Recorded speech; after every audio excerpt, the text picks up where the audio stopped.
Bapak Ibu sekalian, mari kita melangkah pada pokok bahasan dalam bingkai eskatologi, doktrin tentang akhir zaman. Dan sesi ketiga ini kita membahas satu tajuk yang satu tajuk yakni Seol dan Hades, atau ajaran atau doktrin tentang masa antara. Namun sebenarnya saya awali dengan pertanyaan demikian.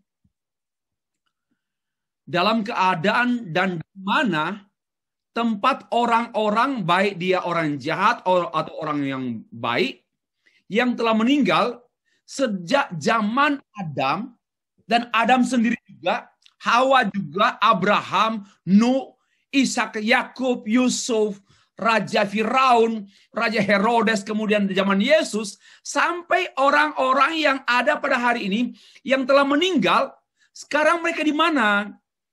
Apakah mereka masih di kuburan? Apakah mereka sudah langsung ke sorga dan juga langsung ke neraka? Atau mereka mampir ke tempat tertentu dulu sebelum mereka ke sorga dan atau ke neraka? Ini pertanyaan yang patut dijawab karena memang ada sejumlah ayat Alkitab yang menerangkan kecenderungan ke arah ini.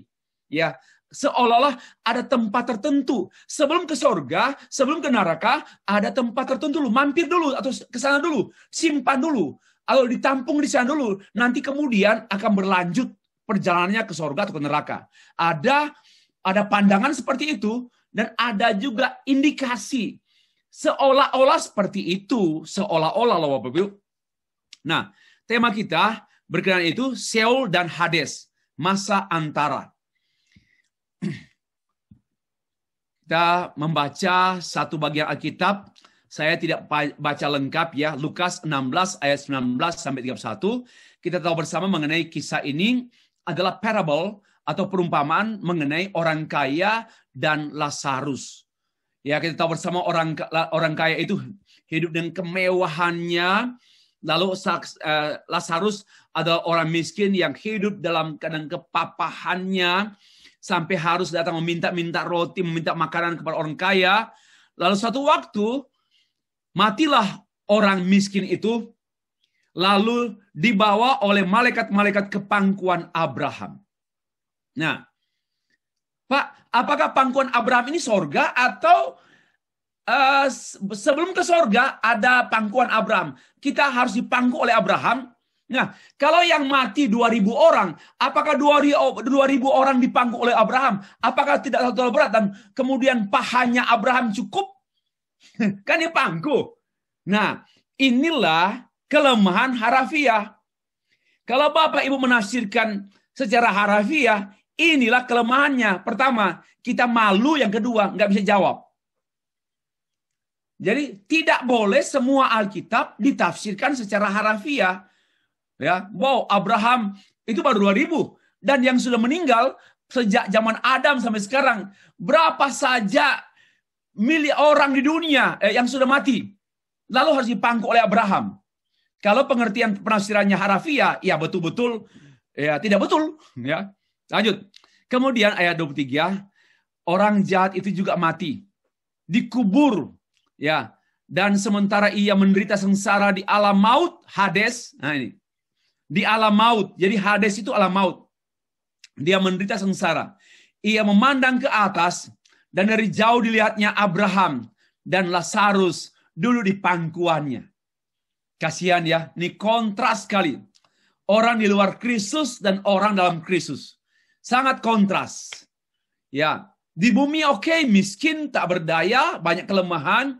Oke, kita penuh kekurangan dibandingkan dengan orang lain hebat-hebat semua.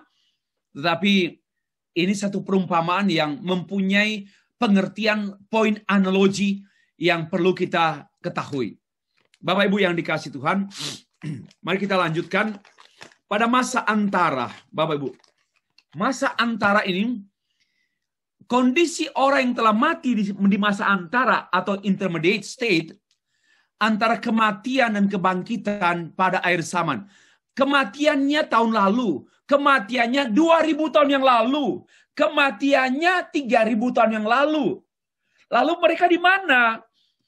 Apakah mereka disimpan di tempat tertentu, ya, disembunyikan di tempat tertentu, atau apa? Atau seperti apa? Nah, jiwa orang percaya, ya, yang rest in peace, yang meninggal, menanti penggenapan keselamatan sepenuhnya.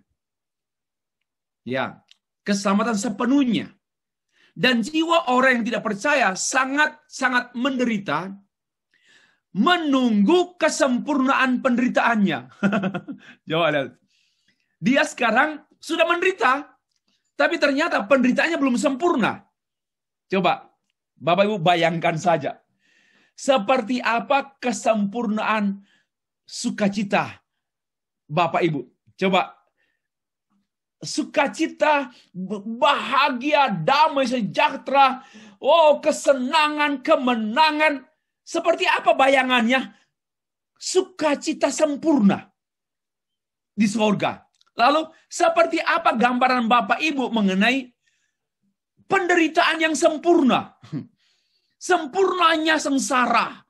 Ya, sempurnanya sengsara orang yang tidak percaya Tuhan. Ya. Itulah masa dipahami, dialami pada masa antara. Karena masih harus menunggu kebangkitan tubuh. Pada kapan? Pada waktu Tuhan datang kedua kali. Ya, menjemput kudus-kudusnya orang kudus, dan at the same time terjadi kebangkitan orang mati yang percaya maupun yang tidak percaya, dan tubuhnya bangkit, kemudian bertemu dengan jiwanya di sorga atau jiwanya di neraka. Di saat itulah terjadi kesempurnaan sengsara dan kesempurnaan sukacita. Nah,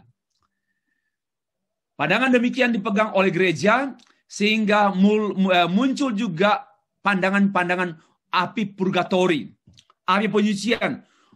Enggak, begini Pak. Pada masa antara, ya, orang-orang yang agak sedikit nakal, ya, dia sih sudah percaya Tuhan Yesus, ya, majelis gereja lagi dulu, tapi dia agak sedikit nakal. Nah, karena dia nakal, maka dia masuk dalam api penyucian, yaitu purgatori, disucikan, kemudian setelah dia selesai dari api penyucian, dia ke surga. Ini pandangan Katolik. Ya, ini pandangan Katolik. Atau pandangan Anabaptis. Jiwa orang mati di sana adalah dalam keadaan tertidur. Jadi orang yang mati sejak Adam, Hawa, Abraham, Ishak, Yakub, dan seterusnya sampai hari ini, orang-orang mati tersebut dalam keadaan tertidur. Ini pandangannya. Nah, para reformator Martin Luther, John Calvin, Farel, Zwingli, Bucer, dan sebagainya, mereka menolak sekali. Ya, percaya ada masa antara. Tapi masa antaranya penjelasannya berbeda sekali dengan pandangan Katolik dan pandangan Anabaptis. Ya, mereka menolak mengenai spekulasi purgatori dan juga jiwa tertidur atau lupa, jiwa yang lupa di saat mati. Tidak. Nah, ajaran Alkitab mengenai masa antara. Harus diakui bahwa Alkitab sedikit membahas mengenai masa antara. Doktrin ini penting untuk menyatakan bahwa setelah kematian manusia tidak dilenyapkan. Ya, tidak dilenyapkan, tidak terpisah dari Yesus. Jangan lupa. Jangan berpikir bahwa kita sedetik pun pisah dengan Yesus. Nah, ini perlu dicermati secara kritis. Waktu saya meninggal nanti, waktu Bapak Ibu meninggal nanti, ya, apakah kita terpisah dengan Yesus sedetik pun? Bagi saya tidak. Disitulah pentingnya. Sampai Tuhan datang kedua kali, ya, kita tidak pernah terpisah dengan Dia. Ya.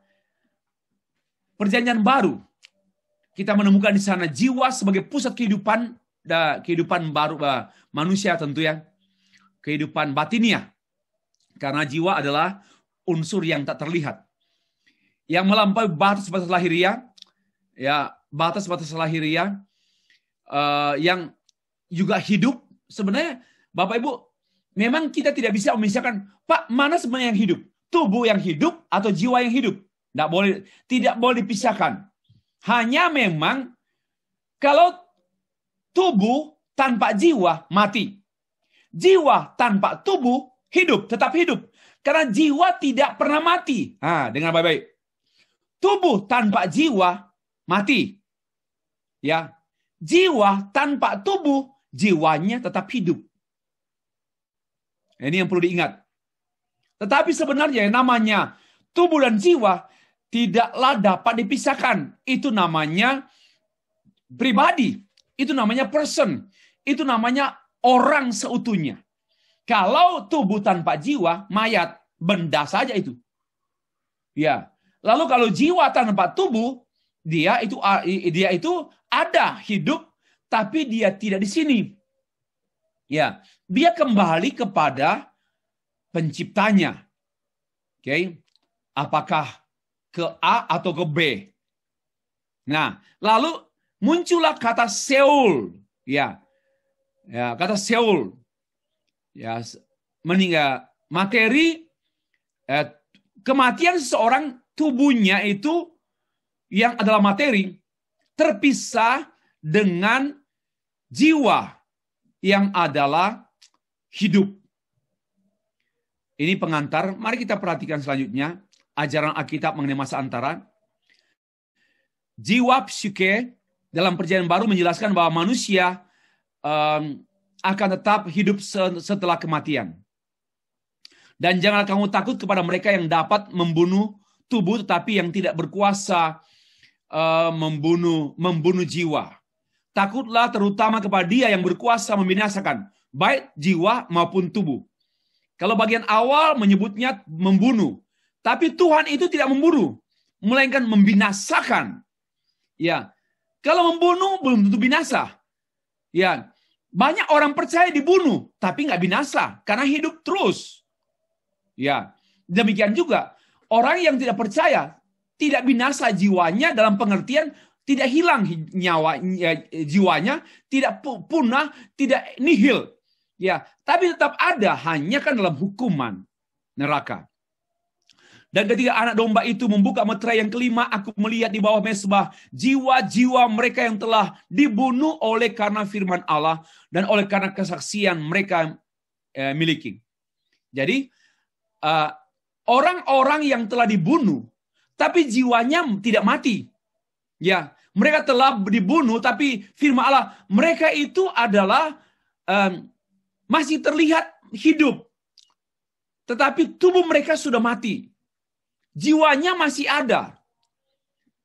Tidak binasa maksud saya. Tidak binasa. Tidak hilang. Tidak hilang. Ini konteksnya kan membicara nihilisme atau tidurisme. Ya kata Anabaptis. Lalu juga Wahyu 20 ayat 4. Aku juga melihat jiwa-jiwa mereka yang telah dipenggal kepalanya karena kesaksian tentang Yesus dan karena firman Allah. Berarti walaupun orangnya kepalanya sudah hilang, sudah dipenggal, jiwanya tetap ada, tetap hidup. Bapak Ibu, seperti apa kondisi manusia pada masa antara? Jadi ajaran mengenai masa antara bukanlah tanpa dasar, dan disimpulkan dari beberapa teks tadi bahwa jiwa manusia yang telah mati masih tetap hidup. Itu kesimpulannya. Jiwa manusia yang telah mati masih tetap hidup walaupun tubuhnya sudah hangus, hilang ataupun busuk. Dalam Perjanjian Baru juga menjelaskan kesatuan tubuh dan jiwa. Ya, we have no time untuk membuka Alkitab dengan teks ini. Nanti Bapak Ibu cek sendiri. Ada kata tubuh dan jiwa. Dalam 1 Korintus pasal 7 ayat 34 dan Yakobus 2 ayat 26, kesatuan tubuh dan roh. Nah, kesatuan ini mengungkapkan pribadi yang seutuhnya. Yang tidak bisa dipisahkan. Tidak mungkin manusia itu bertubuh tanpa jiwa, atau tidak mungkin manusia itu berjiwa tanpa tubuh, atau bertubuh tanpa roh, atau berroh tanpa tubuh. Tidak mungkin. Harus utuh. Karena itu kematian adalah terpisahnya tubuh ya dari jiwa. Nah, keterpisahan ini sifatnya sementara. Ya, keterpisahan ini sifatnya sementara. Nanti juga kita akan bertemu ulang dengan tubuh kita, ya, pada masa kebangkitan. Hanya memang tubuh kita nanti adalah tubuh kebangkitan. Bukan lagi tubuh yang ngengat, karat, dan tubuh yang dapat busuk lagi. Tapi tubuh surgawi. Seperti yang diungkapkan oleh Rasul Paulus dalam 1 Korintus pasal 15. Tubuh surgawi. Di mana tidak ada lagi yang namanya tubuh surgawi, itu tubuh yang kekal. Ya, itu yang nanti kita akan terima. Oke, Bapak Ibu. Di sini kita perhatikan ada antara kematian tubuh dan kebangkitan tubuh. Ya, ada masa antara. Misalnya Adam sudah mati berapa ribu tahun yang lalu, tapi tubuhnya juga kan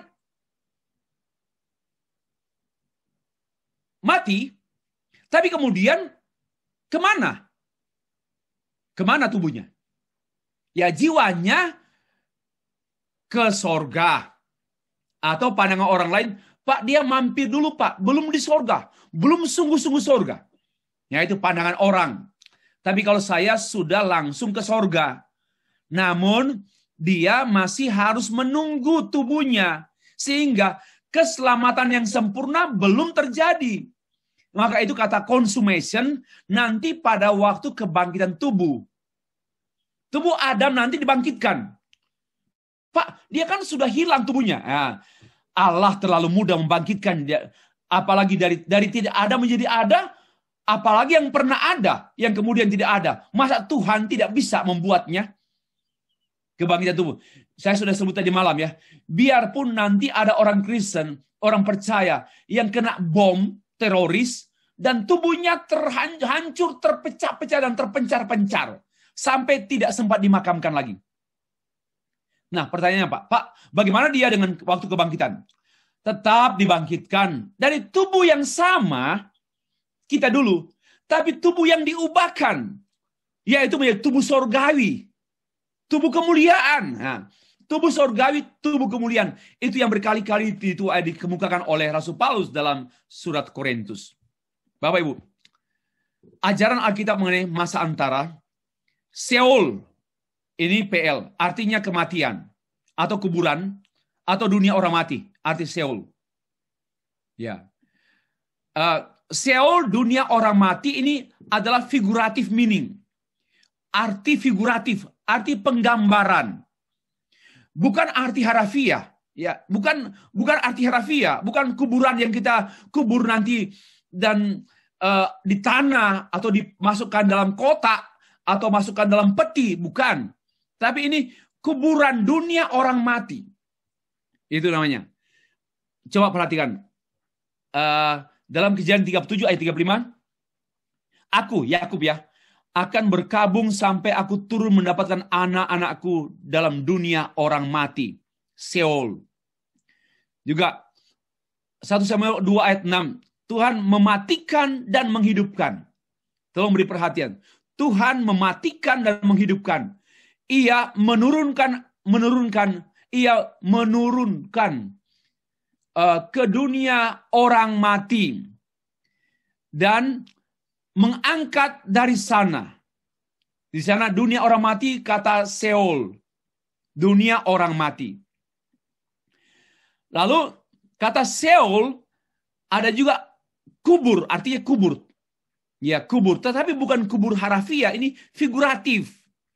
Figuratif. Seperti batu yang dibelah dan dihancurkan di tanah, demikianlah akan berhamburan tulang-tulang mereka di mulut dunia orang mati, Seol. Berhamburan. Ya, ini pernyataan istilah-istilah yang berkaitan dengan Seol. Biarlah mereka turun hidup-hidup ke dalam dunia orang mati, Seol. Itu Mazmur 55 ayat 16. Ke dunia orang mati. Orang fasik akan kembali ke dunia orang mati, Seol. Mazmur 9 ayat 18. Nah, dari ayat-ayat ini Bapak Ibu, kita ada lagi dalam ini menerangkan begini. Jalan kehidupan orang berakal budi menuju ke atas, ya, supaya ia menjauhi dunia orang mati. Mati tetapi tidak binasa. Jadi mulai nampak. Memang mati. Orang yang hidup berakal budi memang pasti mati. Dan dia menuju ke atas. Alamat terakhirnya bukan di bawah. Alamat terakhirnya di atas. Ya, supaya ia menjauhi dunia orang mati. Apa artinya? Bangkit. Itu artinya Amsal 15 ayat yang ke-24. Mazmur pasal yang ke-16 ayat 11, sebab engkau tidak menyerahkan aku ke dunia orang mati, ke Seol. Tidak membiarkan orang kudusmu melihat kebinasaan. Nah, berarti orang percaya memang mati, tapi nggak binasa. Kematian tidak sama dengan kebinasaan. Tetapi ada orang yang memang jahat dan dia mati. Lalu dia binasa. Ya, itu perbedaannya. Juga ada beberapa ayat Mazmur 17 ayat 15. Tetapi aku dalam kebenaran akan kupandang wajahmu. Dan pada waktu bangkit, aku akan menjadi puas dengan rupamu.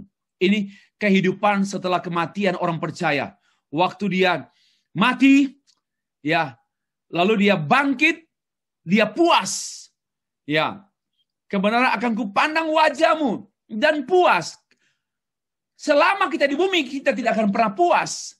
Tapi kemudian nanti setelah kita mati, meninggal, kita bangkit, lalu kita mengalami kepuasan, kehidupan setelah kematian orang percaya. Dan Henok hidup bergaul dengan Allah, lalu ia tidak ada lagi dan telah diangkat oleh Allah. Kehidupan setelah kematian. Inilah referensi PL, Perjanjian Lama. Sekarang kita perhatikan referensi Perjanjian Baru, Hades. Seol adalah istilah Hebrew tentang dunia orang mati atau kuburan. Ya. Sedangkan juga sama, ada perkembangan sedikit ya. Hades, Perjanjian Baru, terjemahan dari Seol. Dunia orang mati juga. Karena, mengapa saya mau terangkan ini? Karena ada juga orang yang datang ke Bapak Ibu menerangkan mengenai ini. Hades, Seol, nanti ditakut-takuti. Apalagi ada ajaran di Indonesia dari Bandung tentang mendoakan orang mati. Dan seringkali mereka menggunakan ayat Hades, Seol. Tuhan mengunjungi orang mati. Jadi mari kita mengunjungi orang mati dengan roh kita. Dan kita mendoakan orang mati supaya bertobat mereka. Jadi boleh saja papa mertuamu itu tidak percaya Tuhan. Tapi kita bisa mendoakan mereka di kuburan. Dan kita bisa mengunjungi Hades, Seol mereka. Biar mereka bertobat. Nah, ini kan ajaran sesat. Maka perlulah Bapak Ibu saya terangkan ini. Nanti kan mungkin juga tidak akan... kita perlu mempelajari ulang. Nanti bahan ini kan akan dikirim lagi. Dikirim kepada Bapak Ibu. Nah, khotbah Tuhan Yesus, khotbah Petrus begini. Sebab engkau tidak menyerahkan aku ke dalam dunia orang mati.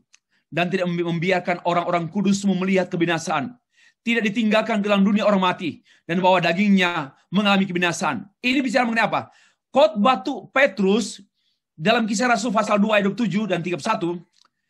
Ya, dia membicarakan mengenai Yesus Kristus yang dibangkitkan.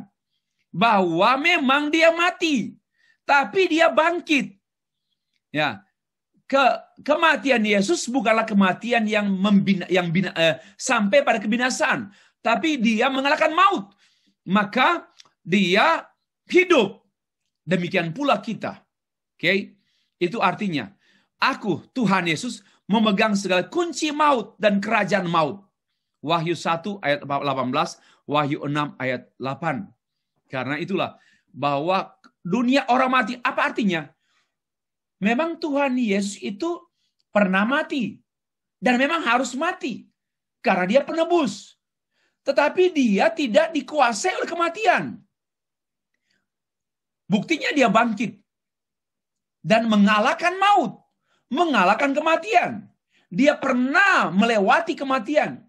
Tetapi dia tidak berhenti pada kematian. Nah, di sini dia tidak berhenti pada kebangkitan, pada kematian, dan orang lain berhenti pada kematian. Oke.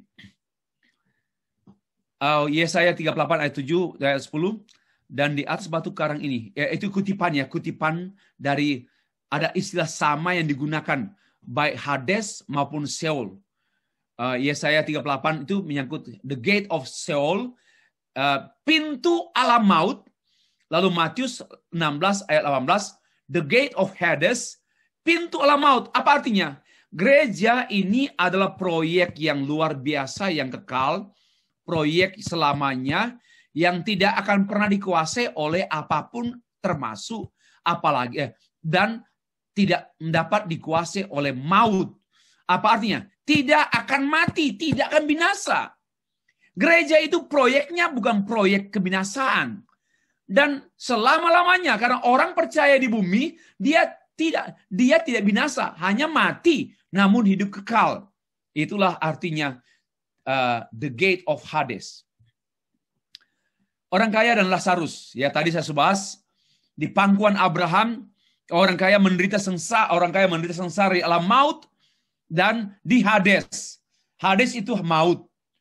Dan ada dua perbedaan pangkuan Abraham dan di Hades. Nah, saya langsung menjelaskan Bapak Ibu. Sesungguhnya ini bahasa figuratif ya, yang menerangkan bahwa neraka dan sorga. Orang yang telah meninggal hari ini, orang yang telah meninggal 20 tahun yang lalu, orang yang telah meninggal 200 tahun yang lalu, dan orang yang telah meninggal 2000 tahun yang lalu, dan orang yang meninggal tadi petang, tadi sore, mereka kemana? Yang percaya langsung ke surga, yang digambarkan dengan di pangkuan Abraham. Dan yang lain langsung ke neraka, ke tempat yang sengsara, ya tempat sengsara. Namun itu sifatnya sementara. Mengapa sementara? Karena belum ada penggenapan yang namanya consummation. Dari fulfillment ke consummation. Penggenapannya kapan? Saat kedatangan Tuhan yang kedua kali, terjadi kebangkitan tubuh, maka tubuh orang percaya dibangkitkan dan barulah kekal selama-lamanya. Tidak lagi dia bertemu dengan jiwa di sorga, dan tubuh orang yang tidak percaya pun bertemu dengan tubuh jiwanya di neraka. Ini yang namanya kekekalan dan sudah final. Ini yang namanya consummation. Ya, jadi tidak ada lagi masa antara yang saya masukkan ini adalah antara menunggu kebangkitan, bukan tempat sementara. Ya, waiting room, atau mungkin kita mau ke airport, ya kita mau ini, kita tunggu dulu sini, mampir dulu di ruangan ini sebelum kita ke pesawat. Ada waiting room. Tidak ada waiting room setelah mati. Siapapun dia, Kristen, orang percaya atau tidak ada waiting room. Masa antara ini menjelaskan memang masa setelah kematian sampai masa kebangkitan Tuhan, kebangkitan kita nanti saat Tuhan Yesus datang kedua kali. Oke. Kesimpulannya, Sheol dan Hades, setelah kematian manusia tidak berakhir, melainkan akan tetap hidup di dalam dunia. Orang mati, Sheol dan Hades. Namun, sementara sifatnya menunggu waktu kebangkitan hingga hari penghakiman. Hemeran, Kriseon. Itu bisa dibaca dari 2 Petrus pasal 2 ayat 9. Menyelamatkan orang saleh dan menyimpan orang jahat untuk disiksa pada hari penghakiman. Ya. Dunia orang mati, baik untuk orang percaya maupun orang tidak percaya, itu mereka berpindah dari dunia lahiriah, ya di dunia ini, ke dunia orang mati. Artinya kepada kematian. Sheol dan Hades tidak menunjuk pada tempat tertentu, tetapi pada keadaan orang mati. Itulah Sheol dan Hades. Pada keadaan orang mati, bukan tempat tertentu di mana, ya di Amerika kah atau apa, bukan. Atau di samping sorga atau di samping neraka, tidak. Dunia orang mati, orang percaya adalah dunia yang baru dan indah, sedangkan dunia orang mati yang tidak percaya dunia yang baru dan buruk dan sengsara, yaitu neraka. Kematian tidak akan membinasakan orang-orang percaya dan tidak memisahkan mereka dengan Kristus. Keadaan jiwa, nah ajaran-ajaran yang muncul namanya purgatori. Orang percaya, ini ajaran Katolik ya, langsung. Orang percaya yang sempurna saat mati langsung ke surga. Ada yang sempurna? Yang berdosa, mereka mengalami proses penyucian dari api dulu, api purgatori, api penyucian sebelum mereka ke surga. Jadi semua Katolik itu masuk surga. Hanya ada yang terlambat, harus disucikan dulu. Ini ajaran yang tidak bisa kita terima karena memang tidak ada dalam Alkitab. Lalu ada limbus patrum, ini Katolik juga. Tempat penantian orang percaya yang telah mati. Dia ada tempat penantian namanya limbus patrum. Orang percaya di PL ditahan, disimpan di tempat limbus. Ya, saat Yesus mati, dia juga di sana. Ya. Lalu ada yang namanya limbus infantum, tempat penantian anak-anak yang belum dibaptis.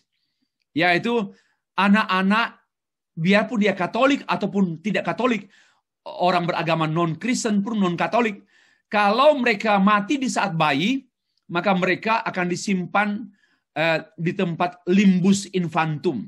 Ya. Yang tidak dibaptis tidak masuk surga. Ya, banyak tafsiran ya mengenai hal ini. Tidak ada hubungan hukum karena ada di antara mereka juga mengatakan bahwa sebenarnya tidak ada hukuman untuk anak-anak karena anak-anak belum berdosa dan sebagainya. Maka mereka hanya disimpan di tepi neraka. Tidak terus dibakar tapi tidak kena api. Itu ajaran-ajaran Katolik yang banyak pendapat yang berbeda-beda. Nah, sekarang ajaran Kristen seperti apa? Jawaban saya demikian. Apabila ada seorang anak bayi meninggal, kalau dia dari orang tua percaya Tuhan Yesus, maka anak itu adalah anak dalam perjanjian Allah, sehingga dia pun waktu dia meninggal dalam usia 1 bulan, 2 hari, ya bahkan 1 tahun, dia bersama-sama di sorga. Ya, karena istilah perjanjian Allah melalui orang tua. Karena itu pernikahan itu harus pernikahan 2 orang yang hidupnya hidup berkenar di hadapan Tuhan. Harus menikah, harus dalam pemberkatan nikah. Kalau suami istri tidak menikah, tidak diberkati dalam pemberkatan nikah, lalu melahirkan seorang anak dan anak itu meninggal, masuk neraka. Biarpun dia Kristen. Ya, biarpun dia Kristen. Tetapi kalau dia tidak di luar, ya kalau dia suami istri ini adalah anak Tuhan, mengasihi Tuhan, dan berdoa untuk mendapatkan anak, dan Tuhan mengaruniakan anak kepada mereka, namun masih dalam usia di kandungan 8 bulan, atau masih 4 bulan, keguguran. Anak itu di mana? Bukan di kubur dan bukan di perut, di sorga. Karena orang tuanya lah, ya, dalam ikatan perjanjian. Ya, ikatan perjanjian. Nah, itu jawaban Kristen. Nanti kalau ada pertanyaan lebih lanjut, saya akan jawab. Lanjut. Keadaan jiwa setelah kematian. Jiwa itu kekal, maka jiwa tidak pernah dan tidak akan mati. Penting. Jiwa adalah keadaan sadar. Orang kaya maupun Lazarus dalam Lukas 16 tadi adalah dalam keadaan sadar. Bukan lupa, bukan pingsan. Ya. Jiwa orang mati tidak dalam keadaan tidak sadar, tidur, atau melainkan hidup, maka sadar. Dan yang bersukacita, betul-betul sukacita. Yang sengsara, betul-betul sengsara. Ya, neraka dan sorga. Jiwa pulang ke rumah Tuhan. Suatu kerinduan. Itu yang terungkap dalam 2 Korintus pasal 5 ayat 6-9, Filipi 1 ayat 23. Jiwa yang mati, yaitu jiwa orang percaya, sadar dan bersekutu dengan Allah setelah kematian. Jadi setelah kematian orang yang telah mati, memang kita tidak berbohong. Waktu ada orang meninggal, kita menyampaikan RIP, ya, rest in peace, kepada keluarga yang ditinggalkan. Lalu selamat berjumpa dan bersekutu dengan Bapa di sorga. Karena memang itu betul. Orang yang meninggal saat itu juga dia langsung bersekutu dengan Allah Bapa, Allah Anak, Allah Roh Kudus. Ya, nggak takut kengerian lagi atau akan dihakimi atau apa. Nanti saya terangkan. Kalau begitu Pak, apa arti penghakiman pada orang yang percaya? Hanya deklarasi. Nanti saya terangkan besok pada hari ke-6. Bapak Ibu, hari Sabat, hari ke-6. Hari Sabtu. Nah, kita lanjut ya. Orang mati dalam hubungan dengan keadaan tertidur ya.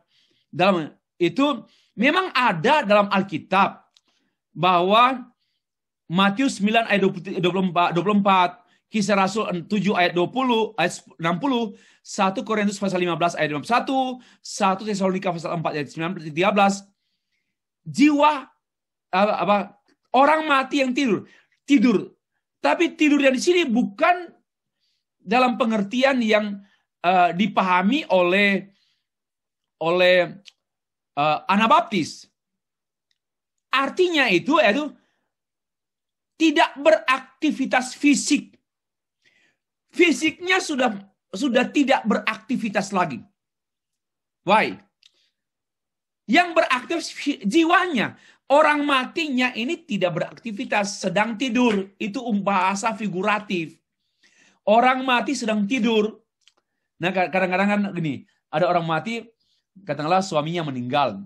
Saya pernah dengar ya, tidurlah kamu ya di sana, tidurlah kamu di sana ya, tidur baik-baik ya dengan Bapa di sorga ya.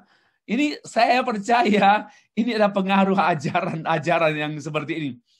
Ya, tidak salah juga kan, karena dia misalnya kamu kan sudah menderita selama ini, kamu berjerih lelah, banting tulang, hidupmu penuh penderitaan, tidur kamu ya dengan tenang ya.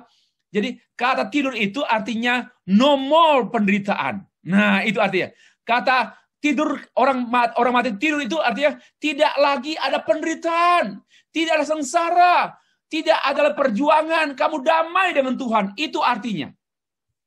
Ya. Mati dalam Tuhan, dalam Kristus itu lalu ia siapa? Penjahat yang bertobat saat disalib ya, berkata begini kepada Tuhan. Yesus, ingatlah akan aku apabila engkau datang sebagai raja. Ingatlah akan aku. Kata Yesus kepadanya, aku berkata kepadamu, sesungguhnya hari ini juga engkau akan ada bersama-sama dengan aku di Firdaus. Nah, kata Firdaus ini adalah bisa mengerti masa antara, yaitu masa kematiannya sampai ke bagian tubuh saat datang Tuhan yang kedua kali. Yaitu di mana? Ya di sorga. Firdaus itu bukan di Yerusalem. Firdaus itu bukan di antara sorga dan bumi. Firdaus itu adalah Yerusalem juga adalah sorga. Yerusalem baru. Itu bahasa-bahasa figuratif ya. Kita harus mengerti itu. Lukas pasal yang ke-23 ayat 42 43. Bapak Ibu. Jadi selanjutnya Firdaus itu adalah Paulus diangkat ke sorga dalam satu penglihatan. Sebagaimana yang tertulis dalam 2 Korintus pasal 12 ayat 4. Firdaus itu tingkat ketiga. Tempat Allah berdiam. Dunia orang mati yang penuh dengan berkat. Begitu pula dengan pohon kehidupan di Firdaus. Wahyu 2 ayat 7. Itu artinya sorga. Ya, sorga dan tidak ada tempat yang lain. Lalu Filipi pasal yang ke-1 ayat 21-23 ada keuntungan. Karena bagiku hidup adalah Kristus dan mati adalah keuntungan. Tetapi jika aku harus hidup di dunia ini, itu berarti bagi memberi buah. Kalau saya masih hidup, ya harus berbuah. Ini konsep eskatologi yang berpengaruh pada etika hidup. Ya oke, saya belum sempat mati. Nggak jadi mati. Artinya saya masih bisa hidup. Kalau begitu apa? Ya berbuah. Jangan hanya sekedar hidup. Jadi mana yang harus kepilih? Aku tidak tahu.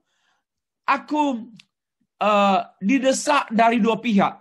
Aku ingin pergi ke sorga ya. Dan diam bersama-sama dengan Kristus itu memang jauh lebih bagus.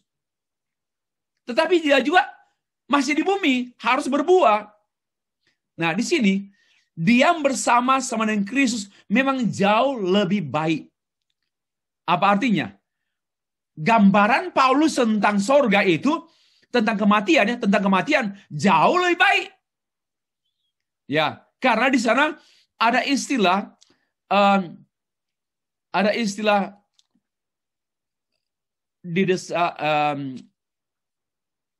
ada pohon kehidupan, ada hidup berkat berkelimpahan. Memang berkat berkelimpahan di sorga. Ya, itulah mati dalam Kristus. Lalu tempat kediaman. Itu membicara 2 Korintus pasal 5 ayat 6. Coba kita baca 2 Korintus pasal yang ke-5 ayat 6 dan 8. Maka oleh karena itu hati kami senantiasa tabah, meskipun kami sadar bahwa selama kami mendiami tubuh ini, kami masih jauh dari Tuhan. Sebab hidup kami ini adalah hidup yang karena percaya, bukan karena melihat. Tetapi hati kami tabah, dan terlebih suka kami beralih dari tubuh ini untuk menetap pada Tuhan. Sebab itu kami berusaha, baik kami yang diam dalam tubuh ini maupun kami yang diam di luar sana, di luarnya, supaya kami berkenan kepadanya. Apa artinya? Memang sana setelah kematian itu jauh lebih indah, jauh lebih baik. Itu diungkapkan oleh Paulus. Nah, penutup. Masa antara adalah kematian dan kebangkitan. 2 aspek yang tidak terpisahkan. Jadi begini, masa antara itu tidak bicara soal tempat di mana ya, tapi antara kematian dan kebangkitan kita nanti saat kedatangan Tuhan kedua kali. Itulah pengharapan orang Kristen yang besar, yang membuat kita kecil ini memiliki pengharapan besar. Walaupun kita di tengah-tengah dunia yang penuh dengan ketidakpastian, tapi kita memiliki pengharapan yang pasti, ya, kepastian yang kuat sekali. Kematian tidak dapat memisahkan orang percaya dengan Kristus.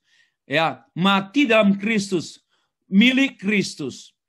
Persekutuan orang percaya pada saat ini, pada masa-masa yang spesial saat ini, masih jauh indahnya sesungguhnya persekutuan kita pada waktu kematian. Disinilah sebenarnya rahasia indahnya kematian orang Kristen, yaitu bertemu muka dengan muka. Ya, kita selama ini dengan iman melihat Tuhan. Ya, selama ini kita dengan membaca Alkitab melihat Tuhan dengan pengertian kita. Tetapi nanti kita saat kematian langsung jumpa muka dengan muka.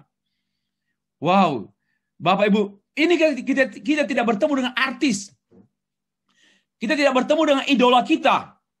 Ya, kita tidak bertemu dengan idola kita. Kita bertemu dengan pencipta kita, penebus kita, Tuhan kita yang rela mati demi kita. Kita bertemu muka dengan muka.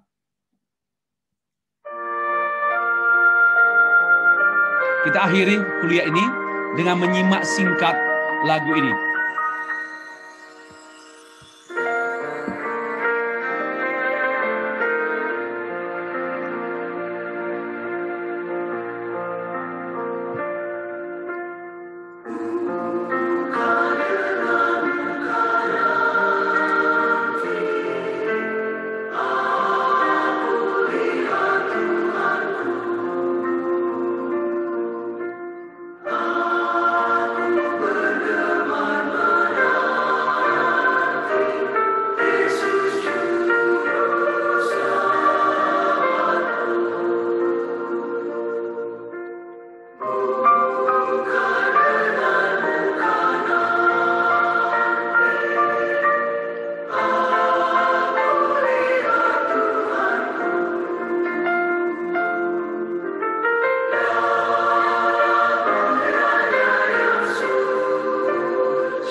Baik, Bapak Ibu, sampai demikian pembahasan saya mengenai masa antara.